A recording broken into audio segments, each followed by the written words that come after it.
Xan, good morning, sir. 10 minutes, as you're well aware. Do you have any material to hand out, or are you just talking to your submission? Okay, thank you. Thank you. Morning, Mr. Chairman. Morning, councillors. Thank you for the opportunity to speak to my submission. I'm going to speak very quickly, so there will be time for comments, questions. I just want to clarify that this is a submission that I give in my personal capacity. I've also been heavily involved in Plan Change 6 on behalf of Hawke's Bay Winegrowers Association. Hawke's Bay Winegrowers Association and myself personally haven't taken a position in the past on the dam, and it hasn't been appropriate in the time available, and given the position of Plan Change 6 for wine growers to now take a position on the dam. But I have felt that it's important that I do demonstrate my qualified support for the dam, given my knowledge and relationship to Plan Change 6, which is which is completely connected to it, as you know.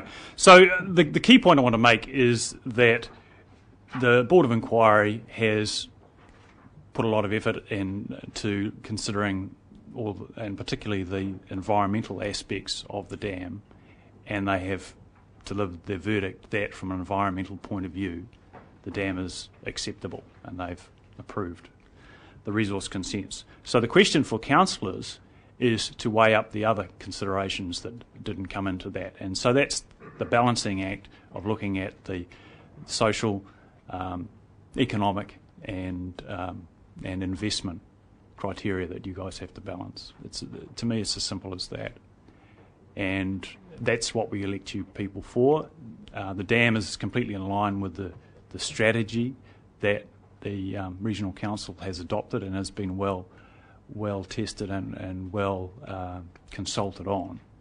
So it's really a matter of you people to decide whether you have sufficient information to make a decision and to make that decision. And obviously there's already been a lot of discussion this morning about whether there is sufficient information or not.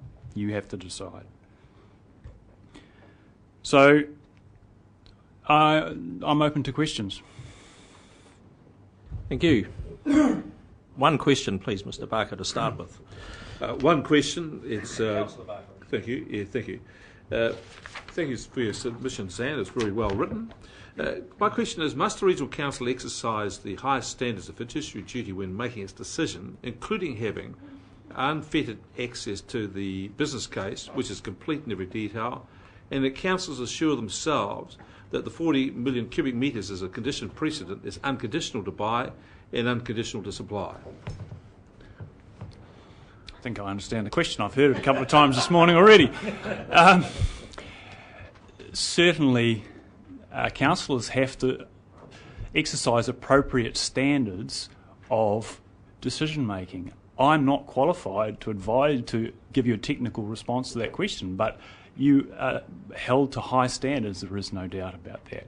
Your challenge is to decide whether you've got enough information to make a decision and make one in the best interests of Hawke's Bay. That's your challenge. Councillor Graham. Thank you, Xan. I thought your submission was excellent as well. Just really interested in your two vineyards. Are you tapping into deep wells into the aquifer? Ours is around about 30 metres, so not defined as deep. No, there are very few. In fact, I believe there's only a handful, maybe 12 bores that actually tap into what is currently thought of as the deep water, the 100 metre plus water. Yeah, it's a very poorly understood resource. Thank you. Yeah, we just 3 into 1. Councillor, no other questions, Councillor Barker? I'm interested in your comment that the deep water aquifer is very poorly understood. Do you think that the Regional Council should be investing money into researching these deep water aquifers? Well, I believe they are. I mean, I'm a member of the Tank Group, and we understand that there's quite a detailed approach. I mean, with their modelling, there's a lot of focus and there's a lot of work going into modelling the Hiratonga aquifer, including all the way down to about 2,000 metres. So yes, this is happening now. Very good. Other questions? Councillor Scott. Can I turn the proposal upside down and ask... All the water would fall out if you did that. Well, it just might too. If the dam doesn't go ahead, what is the impact going to be on those growers at the lower end of the river?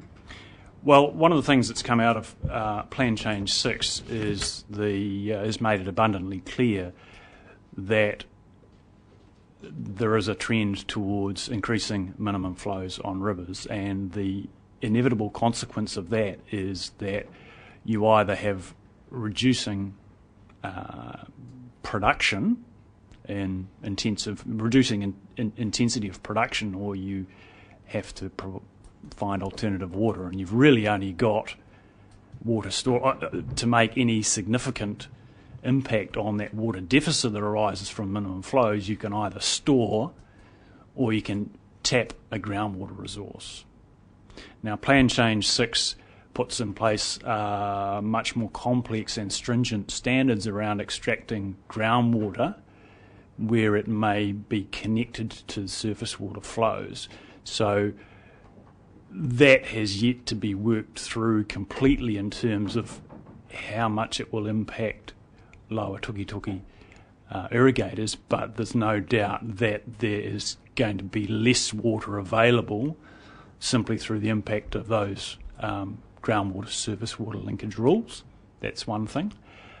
Secondly, that conceivably is going to have a bigger a bigger effect on the overall water use in the lower Tukituki than the increase in the minimum flow itself, because the increase in minimum flow clearly only affects directly the surface water takers, of which is a relatively small number. And certainly in my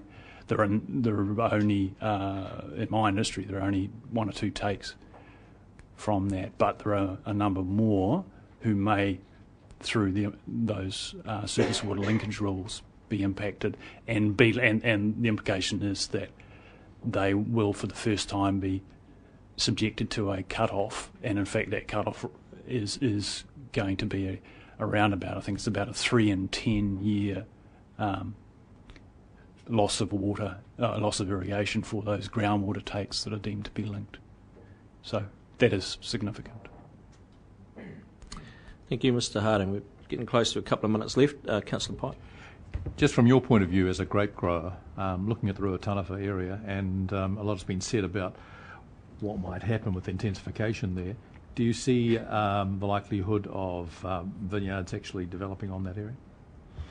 Yes, I do. Not immediately. It's not just. It's not just the lack of water that holds the the vineyards back there. There's also it's poor yielding as it currently is. There's a bigger need for shelter. The wind plays quite a factor up there, but I would see that as the industry the profitability is probably not there at the moment, but I would expect within 10 to 20 years the profitability is likely to be there, plus the techniques to use that. But it also hinges on the cost of water and what it turns out to be the need for that water for frost protection, because the starting point for us would be frost protection, which requires large amounts of water. Thank you. Probably last question, Councillor Belford. So just following up on that, would it surprise you that the Butcher report projects 1,695 hectares of increased wine growing as a result of this scheme? Well, it's not a very big figure. We have 5,000 on the plains. So I think that's not unreasonable in a 20-year time frame, but it would not be reasonable in a 5-year time frame. Thank you. Quick fire. Thanks, Chair. Thanks for your submission Xan, you're probably aware that the council set 4 conditions precedent before they'll agree to go ahead with the dam. A workable contract to build it, an appropriate investor mix, enough water being signed up, which has been set at 40 million cubes, and a workable resource consent. Do you have any comments on the appropriateness of those 4 conditions precedent? They sound sensible and plausible. I haven't focused on the economic, robust, the economic affordability and justifiability of the dam. That's for you, and that hasn't been. I haven't needed to delve into that to advocate for my members on Plan Change 6. Thank you, Mr. Harding. Thank you for the giving us a bit more time to ask questions. Very useful. So thank you. Yeah, all done. Thank you. Now, Mr. Paul Harris.